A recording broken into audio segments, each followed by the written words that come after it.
बस Realme 15 series का कोई सा भी फ़ोन है तो यहाँ पे आप कैमरा साउंड या शटर साउंड टर्न ऑफ कैसे कर सकते हैं। यहाँ पे जैसे कि आप कैमरा पे क्लिक करते हैं और फ़ोटो क्लिक करते हैं तो साउंड आ रहा है कैमरे का। तो ये शटर साउंड ऑफ करने के लिए आपको यहाँ पे थ्री लाइन पे जाना है, सेटिंग पे क्लिक करना है। इस टाइप से ऑप्शन आएगा, शटर साउंड को आप बंद कर देंगे, बैक कर लेंगे। अब आप फ़ोटो क्लिक करेंगे तो कोई भी साउंड नहीं आ रहा है, एकदम साइलेंट तरीके से फ़ोटो क्लिक हो रही है। इवन आप यहाँ पे वीडियो भी प्ले करेंगे ना, वीडियो शूट करेंगे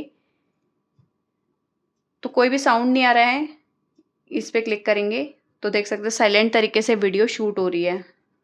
तो ये चीज़ को आप ऐसे यूज़ कर सकते हैं और ये हर मोड पे सेम काम करता है, किसी भी मोड पे आपका साउंड नहीं आएगा, चाहे पोर्ट्रेट है, स्लो मोशन है, कुछ भी है। बाकी आप थ्री लाइन पे जाके यहाँ पे सेटिंग पे क्लिक करके इसको ऑन कर सकते हैं शटर साउंड को, अगर आप टाइमर वगैरह का यूज़ कर रहे हैं, सेल्फी टाइमर का। फिलहाल के लिए मैंने बंद कर दिया है। मिलते हैं नेक्स्ट वीडियो में, तब तक के लिए नमस्कार।